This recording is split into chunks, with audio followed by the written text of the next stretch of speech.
Good morning. Welcome to Berardi and Coke, brought to you by Or to Know Better. It's a little bit of a shambles today. How are you doing, Jay? I'm all right, mate. To say I've been up about 15 minutes now because I forgot we're doing this. Oh, that sounds exactly like last week for you and Smarty. So we've got a special guest waiting in the wings as well. So what we'll do is we'll get this show on the road and digress into that shambles yesterday.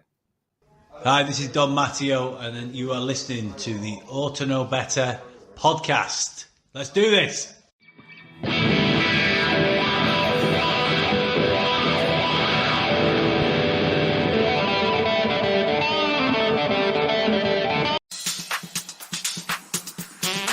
Hi, this is Don Matteo, and you are listening to the Or to Know Better podcast. Let's do this.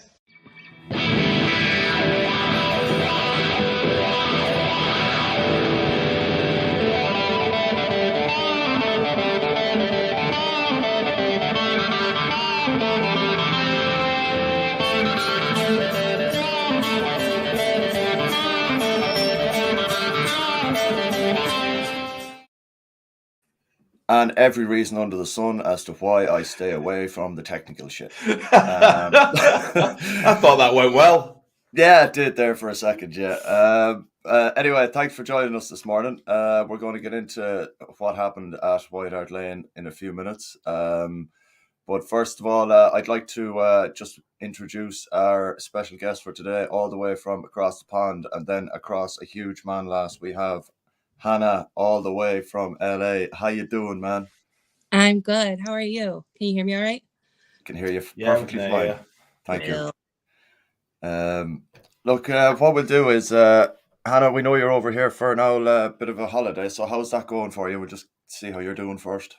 It's good. It's fine. The weather's a bit shit today, but yeah, you'll get that. Yeah, I'm in visiting family, so it's nice walking around town. I think I tweeted yesterday. I was walking around town with a beanie on that had the smiley on it, and I had like 3 people do the lead salute at me, and nobody does that to me in California, so I lost my shit. Brilliant. That's good. Good, thank you. If you see anyone in California and they're wearing anything Leeds related and they don't do it, you need to run up to them and go, "What the hell, man? Come on!" Exactly. That's what Jesse Marsh has taught us. Come on.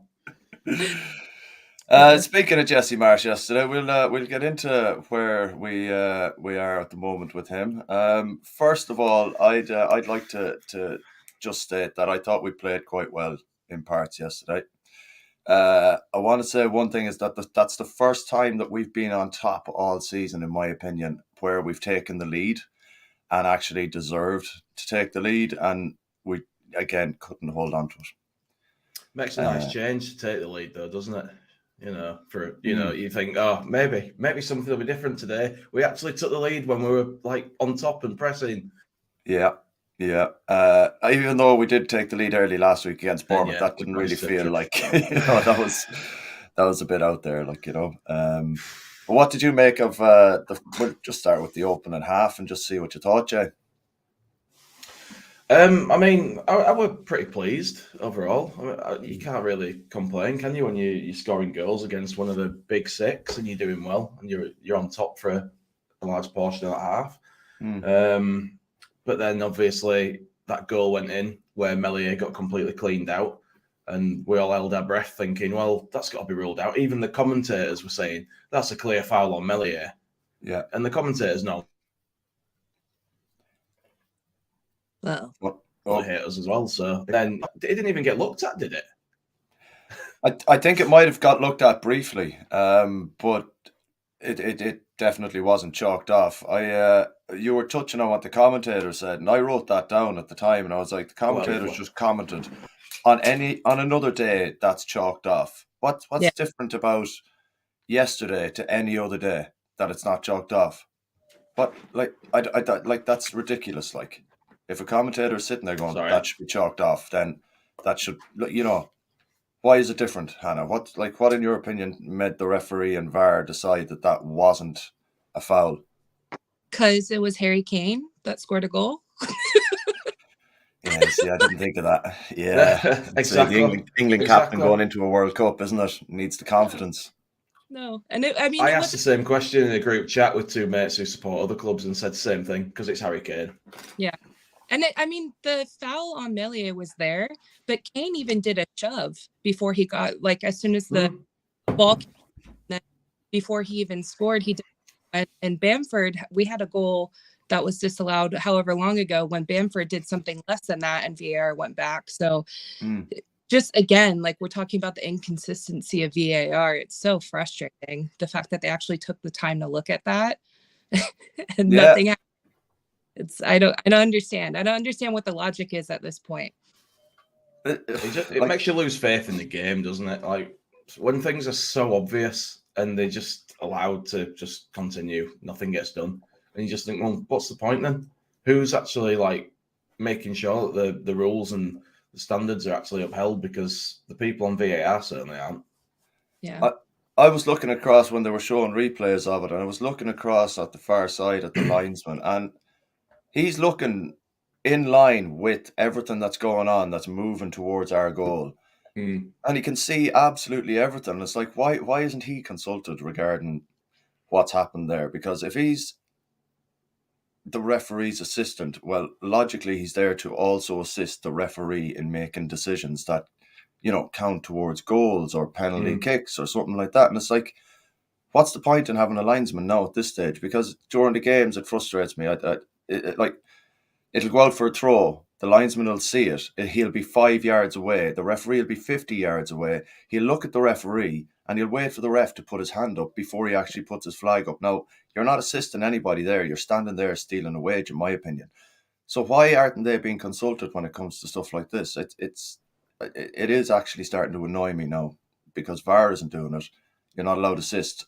Take knowledge off the assistant. That's all as well. Like, where do we go? Like. We've said it before, haven't we? I think linesmen don't do anything half the time. They just wait for VAR to look at stuff or the ref to tell them, as you say. They don't want to be the person responsible for making a mistake anymore. They don't even put the flags up when people are offside. Exactly. Yeah. For delayed, that's the most annoying thing, too. Like, they let the play go on forever, and then they'll put the flag up. It's daft. It's laughable. When somebody like Harry Kane gets injured because someone was offside, but the ref didn't stop it because the linesman didn't flag, then there's going to be a big kick-off about it. Yeah, 100% agree with that. Let's not try and stay too dismal and whatnot. We did score 3 goals away from home at Tottenham yesterday. So the first goal I want to have a look at is, in my opinion, Brendan Harrison does really well to roll. Who was it he rolled to just, continue to win the ball? Played forward, I can't remember. But his ball into Somerville was brilliant. He needs to be played in a freer role more often, I think, Aronson, in my opinion. Because teams don't know how, like, they absolutely hacked him about the place yesterday.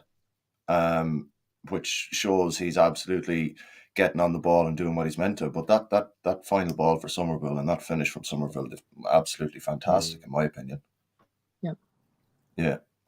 So, like, where do you think we can improve in and around the kind of attacking area at the moment? I know we're starting to score a lot of goals, but we do seem to be a bit shoddy in other areas, say out wide. What do you reckon, Jay? Jay's internet is going in and out here like a yo-yo. I'll go to you, Hannah. What do you think?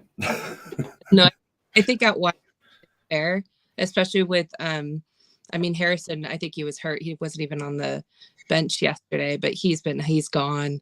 He's been for Jackie's not been playing well as of late.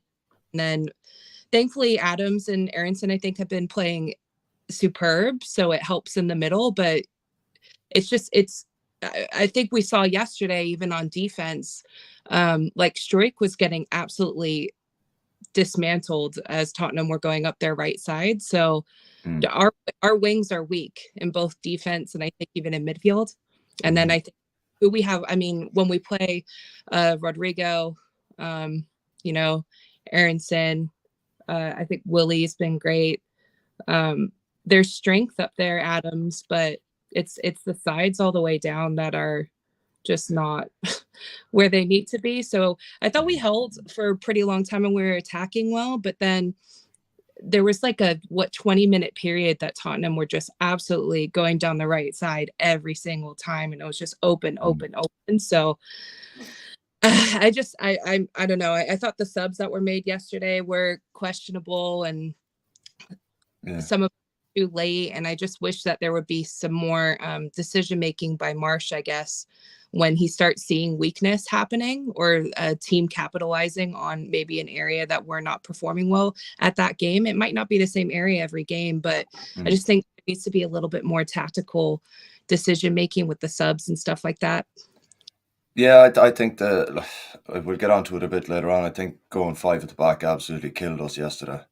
That they weren't able to handle us in spells in the game where we were on top. There was that time where we must have had the ball for about 5 or 7 minutes in their final third. We were passing it around nicely. We were applying loads of pressure. They didn't really have an easy out ball. And then once we went to 5 at the back, we lost all that impetus going up front, and it seemed to kill us off a little bit, which is unfortunate. Yeah. It's like we're relying on defense. It's like we're sitting back now. We put more people back there, and I don't think that was the timeliness to make that decision. And I don't know. It's just frustrating. Yeah, I think personally for me at that point, I thought I would have gone flooded the midfield rather than put 5 at the back.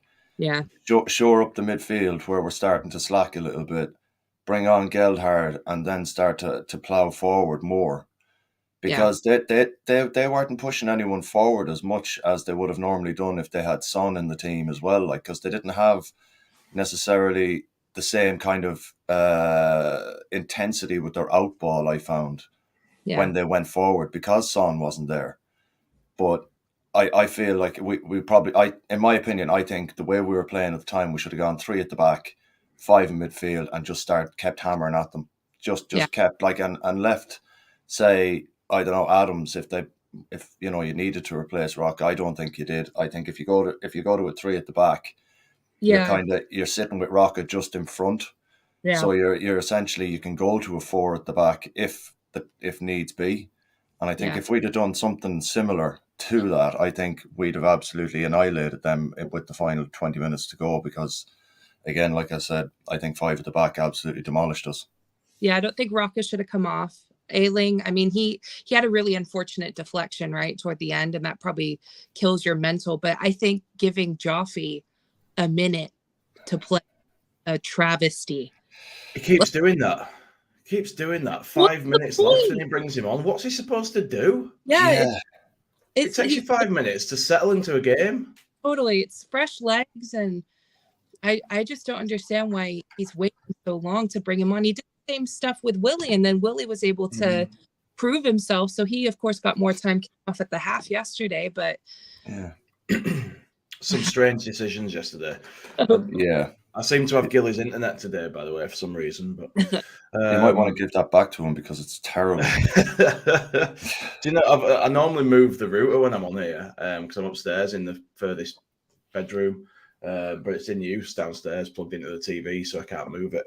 So I had to tell it to my phone now.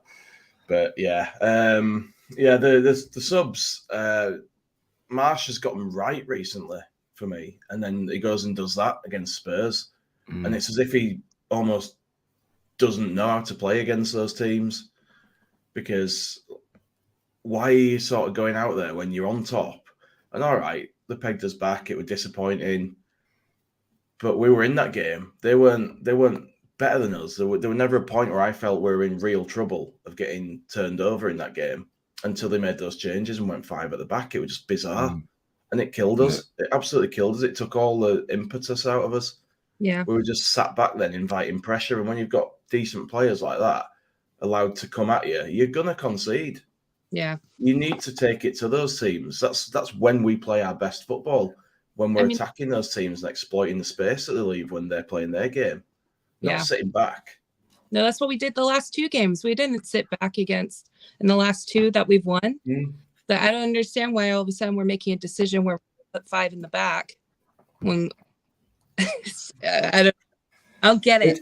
It screams negativity. Yeah. It screams, like right? Yeah. Yeah, Like if he had confidence in that team, the way he carries on talking to the public about the confidence he has in that team, he wouldn't have gone 3-5 at the back and tried to close out a game away to Spurs. If exactly. you're that much on top, like we were very much on top in that second half for large periods of it, and to do those subs, I don't know. I'm still on the fence very much about Jesse. I think he's like Jay said, when he makes the right decisions, he makes the right decisions, and then when he doesn't, yesterday happens, Yeah. and you're It kind of feels like, like he's learning on the job, doesn't it? At our expense sometimes.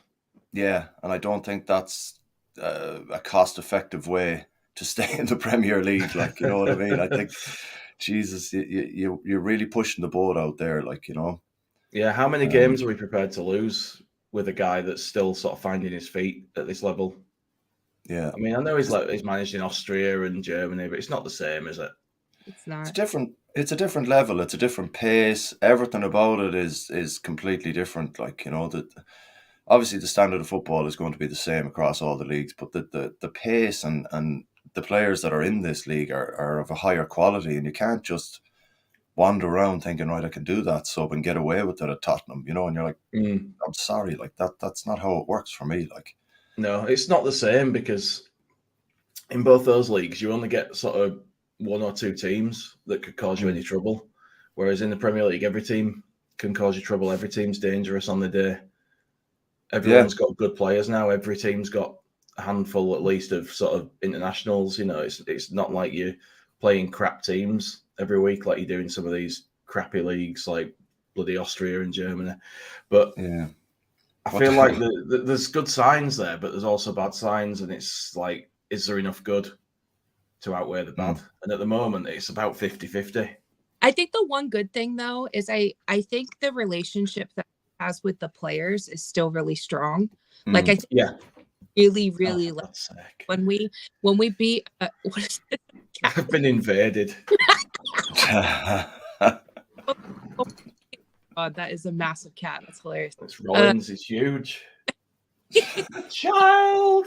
When we beat Get Liverpool out. when we beat Liverpool, everybody went running to him at the end, right? Mm, For hugs and stuff. Like I I mean, I remember when stuff started kind of bad with Bielsa and we weren't getting results. You could see the frustration on some of the players' faces, and you heard murmurs of people not agreeing with decisions that were being made and Mm, disagreement training. And Rodrigo came out, and I think it totally makes sense that Rodrigo is playing like happier with management now than he was playing under Bielsa because he scored what 5 and 4 now. So I yeah. think he still I think the chemistry is still there and all the players are still enjoying it. And the last 2 wins have of course meant a lot. And now we're on a 6 week or whatever hiatus. But I mean I do see the positivity there. I think there is trust in him. It's just some of these decisions just haven't been made well. And it is a relatively young team. Like a lot of these guys that are now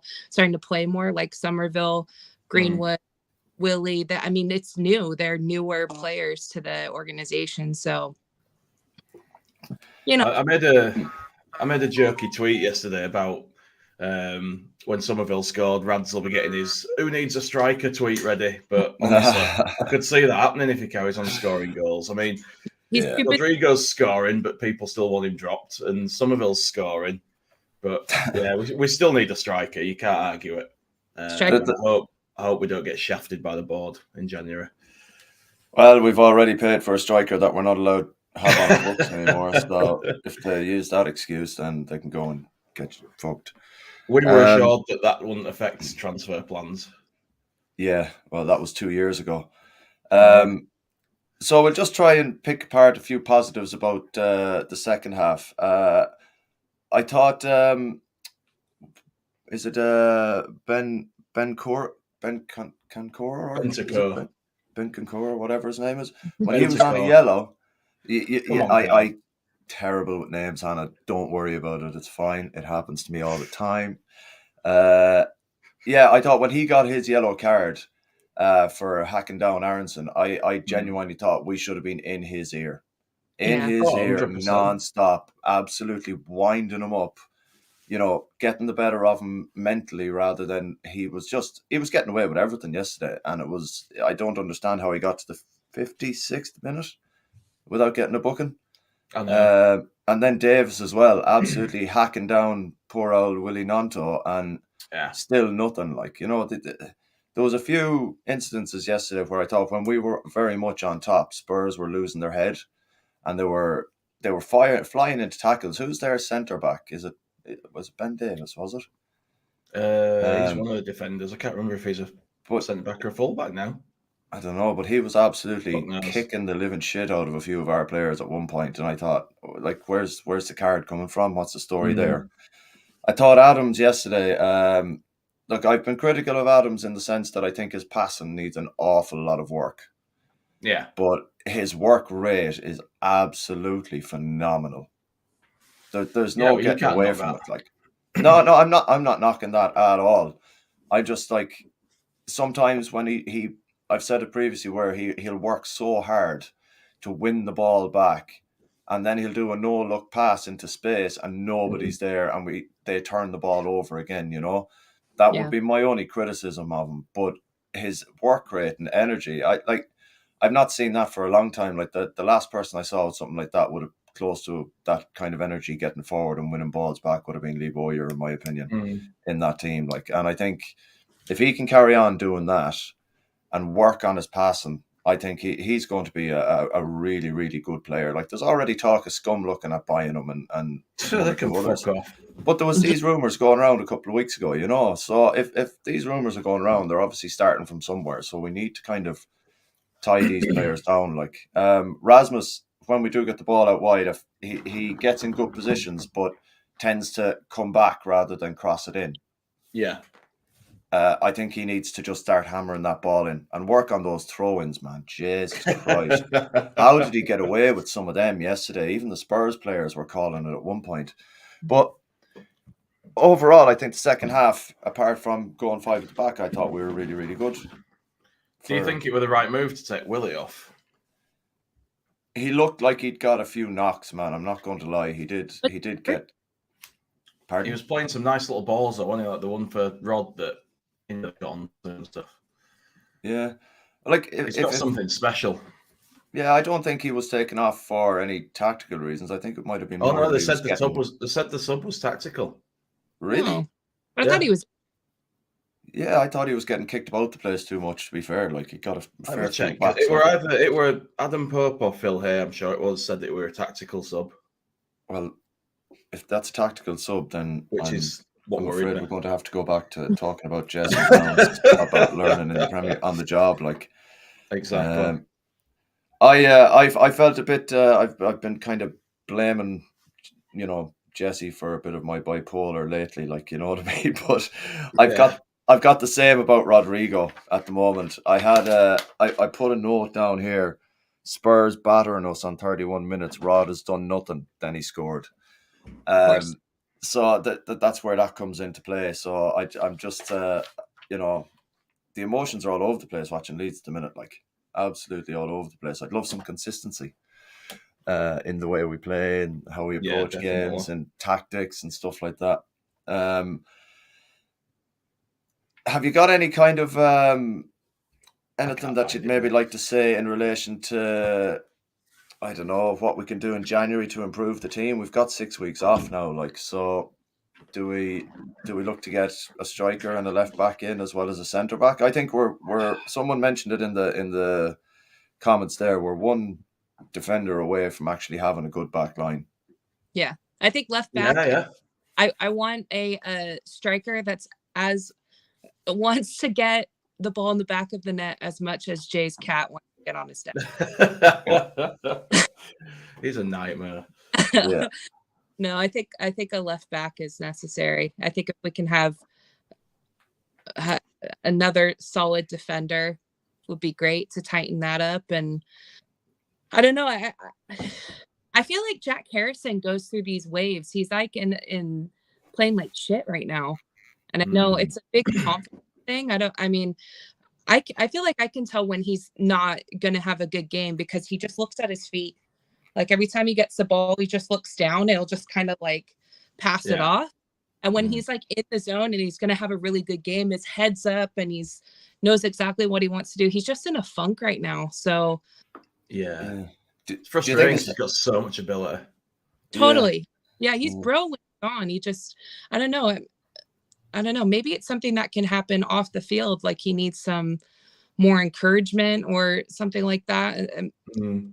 I don't know what it is, but Who knows? Yeah. I hope they can find the answer though. I just Matt Leeds here is putting. I don't blame Jesse. The players fell asleep after the third goal. Wasn't that precisely at the point of which he'd gone to 5 at the back, though, wasn't it? So I'm just wondering what the story is there. I thought when they got their third was, goal, after that, I thought. But anyway, yeah. Let's see what they're saying here. Liam 49ers putting the money up to protect our position in the Premiership. Well, we'd have to hope so. Yeah, well, look, if that rumor is true about them buying the club before January 2024, then it's time to put up or shut up now, I think. Things are getting a little bit too tight for Lycan. I don't want to go through last season again. they do have a big interest in. So I don't know if you guys saw my photos because I live in California. So I went north to the 49ers stadium for a Leeds event a few weeks ago, and Rad showed up at the event with the chief VP something. I forget what his name is. Prague, is it? Yes. So he was there too. And then I met with the VP of communications for the Niners, and they're going to be trying to put some money into some of the supporters clubs, like the one that I run in Southern California. In the next few months, I'm going to start trying to do some events, and they want to try to get more Americans interested in Leeds. Yeah. So they seem like they have a long-term goal. Yeah. They're going to be really happy about the lads getting into the US men's team, aren't they? Because that gives them unlimited marketing potential. I can't even tell you, like, I probably said this like 6 weeks ago. I was like, if Aronson and Adams are in the squad and they play really, really well, the influx of Leeds fans that you're going to see in the United States by December is going to be insane. Especially because I think the USA team's going to win the group. If you want to be honest. We're all going to be supporting USA when England get fucking turned over in the group, aren't we? Yeah. It's nice. It's nice to hear the confidence coming straight out of you there, Jet. Have you watched us for the last year, Carl? Since that Euro final, we seem to have we seem to have gone from a decent side with a limited manager to just a shit side with a shit manager. So it's a bit crap. I'm not massively confident, but I don't want to talk about England. It's fucking shite. Yeah. But I heard a rumor that the 49ers were looking at how Wimbledon moved to Milton Keynes and just seeing, whether Leeds could go to San Francisco. Oh, what? I'm joking. What time of the day is it? This is too early for you to be spouting off stuff like that now at the moment. You're talking about satellite towns and stuff like that. Jesus Christ. Oh, Jesus. So look, overall, I was happy enough with the game yesterday, bar the loss and the negative defensive tactics at the end. But look, is it a stay of execution for Jesse? Is he going to get his shit together while we're away at the World Cup and see what the crack is? Anybody have any kind of thoughts on that? Go on, Hannah. I'll let you take this one. Well, so how many of our players are not going to World Cup now? So he has lots. He has weeks now with everyone except for the 2 American lads that have been doing all right. And then who else is going? Christensen. Okay. So he's been doing all right too. So now he has weeks with some of the players that haven't been playing well for them to maybe some team bonding and to work on their fitness. I think a few people are going to be back. It looks like Click did a knee injury, so he's not going to be back till December, but he has this is beautiful. He even said in that interview, Jesse said in that interview late yesterday, that he doesn't give a shit about World Cup results, except for except for Team America because of Adams and Aronson. So this is a gift. He has like a long period of time now where he could maybe get something good going at Thorpe Arch and get these guys in a good mindset and we'll see what happens. You're never going to get a better season from a manager's perspective, are you? For time to put your sort of tactics into place and your system and get the players to play your ways. He's had pre-season, now he's getting like a second pre-season. Exactly. Yeah, And they're if even it's still shit after this, then He's had it can only come down to the manager. Yeah. He's had 3 pre-seasons in one season. We were off for a month as well, like, you know.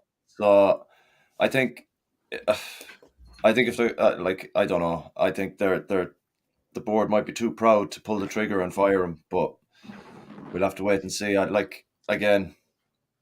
just think we were asked, are we confident about going into games and stuff like that? And it's like, unless we end up in the bottom 3, Carl, 5 Yeah. points adrift, he ain't getting sacked. Nah. I hate when they say shit like that. It's true though. He ain't getting sacked. They won't sack him. They've got faith in him. And there's all this kind of buy-in, like he's the first American manager in whatever amount of time, and if he were to get sacked because poor performance, that's going to set back American coaches and maybe even American players for 10, 15 years. And now that Leeds have a massive stake and the Niners have a massive stake in Leeds, there's just a lot of factors there. And it's a weird one. It's weird. It's not just like based on performance. There's a lot of additional things. Yeah. You see, I get what you're saying, Hannah, but I don't think it'd set players back at all, because, like you were saying, Aronson and Adams, they're performing at a very, very good level for Leeds in the Premier League. So that's I don't think it'd be down to that it'd put players back a certain amount of time. I do think it will put coaches back a certain amount of time, but the development of the players is always going to be, they're playing at a good level now. They're like the 2 of your main centre midfielders. I don't think it's going to do any harm to players, American players, if Jesse gets sacked. I think it would do harm to American players if Adams and Aronson were sold by Leeds in 2 years to the lesser clubs than ourselves. I think that would harm American players more so than Jesse getting sacked and harming coaches, I think. But I know what you mean, that in relation to why they won't sack him. But I just think the players are the players, and they're always going to look to perform regardless. It's just the tactics that they're put in my opinion. It's weird though, isn't it? Because like we often say, the tactics are crap, blah blah blah, but then we also at the same time say, with a couple of signings, with a decent defender, it'd be a different ball game. We'd be getting results from games that we're not. And it's like, do we sort of invest and put full faith in Jesse, or do we not invest and make do what he's got? And who's going to pay for that if the 49ers are taking over and it's all nailed on, it's done, blah, blah, blah? They need to sort out between them and Rads who's paying for transfers, because it felt this year like nobody wanted to spend any of their own money. Yeah. And having spent almost what we recouped, we need to spend something in January, and somebody's going to have to pay for that. And I don't care who it is, but I want somebody to sort of stick their hand up and say, we'll back the manager, we'll do this. So they need to work out between them who's doing that, and whether it's some kind of deal where Rads pays out and gets it back when he sells, or they go halves or whatever. I don't care, but somebody needs to step up and decide who's putting some money in, and we need some players.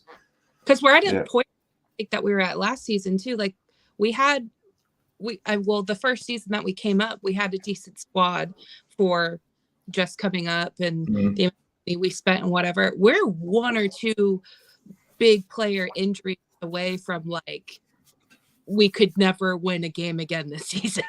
100%. If Rodrigo got a bad injury, what would happen? Yeah, exactly. So it's like you can't just look at what you have. I don't know. You have to put that into consideration. And this is a business. And I'm hoping that they are thinking of it that way, that there is a possibility that somebody could get injured for X. I mean, isn't coming back till January. When did he get hurt? I know he's not one of our like most prized players, but it could happen. Somebody could break a leg and be out for a freaking year. So that's it. Look at Stuart Dallas and how long he's been out. Yeah. It's shit. We need some investment. We can't be like this. Football fans are fickle, aren't we? It's like before Somerville started scoring goals, most people didn't think he were ready to play in the first team. Yeah. Like, I'd not seen anything from him on his appearances that made me think he were ready. Yeah. I'll hold my hands up to that. But now he's scoring goals. Suddenly, he's our most important player. Yeah. We need him, But like, if he gets injured, then what happens? Because Sinisterra's out, so it's just there is, there's enough depth if everyone's fit, if that makes sense. But when they're not, we're suddenly like looking around for under 21s and thinking who can fill in. We just need a couple more. We just need a couple more players. Rad said that it's impossible for us to end up in the same situation as last season. Well, it's not. You've got to spend some money. Yeah, I think that was that comment from Rads was a bit close to the bone, considering we had a better manager last year, just not the squad. I'm certain Angus will have seen that comment and been like, "Oh my god!" Yeah, exactly. Someone needs to take his Twitter away. He shouldn't. Absolutely. It needs to have Twitter, but your messages go through the PR company. Like, we should all keep reporting him when he tweets and get him banned. Not as big a deal, but I work for a very, very large multi-billion-dollar company in PR back in the States, PR and marketing. If my CEO had access to social media, it was public. I had him for like a week before he does a TV interview. This man should not Twitter that freely. Oh man, it's not okay. Brilliant. Have you been enjoying the blue tick fiasco this last week then, Hannah, as a PR person? It's hilarious. The fact that you guys see this, so did you see the that medical company, because medical the insulin one is a joke, and they said insulin's now free. That company is billions of dollars. But Rads is tweeting at Elon trying to get attention currently, so I don't know if you guys saw that. No. He's what? He keeps tweeting back to Elon Musk when he says something. Rads is like, totally agree. Oh man, Elon Musk's buying leads. You heard it here first. Come on, here we go. Start a rumor. No, you're not allowed to say anything he doesn't like in the stands, or you're banned for life. But it's going to be great. All of us will be banned. Anyway, we'll all be at the bar, like, where are the staff? And it's like, oh, Elon's fired them all. Anyway, let's digressing a little bit there. That sounds like it could be a totally different kind of pod altogether. If you're interested, we could maybe get it going. From Liam there, by the way, Carl. Yeah, I'd just taken on a new job with UEFA. I saw that. Something did with youth football, wasn't it? Yeah, maybe he's trying to poach a load of youth players to come to Leeds. It's an easy way of going about it. Kids are free. Come on. So just before we finish up, we're going to touch on we've got Real Sociedad on the 16th of December in a friendly before we come back after the World Cup. I'd have preferred Pablo's team myself. Could have had a good old marketing strategy there to get the crowd in, say goodbye to Pablo finally. But absolutely, what do I know? Hannah, thank you very much for joining us this morning.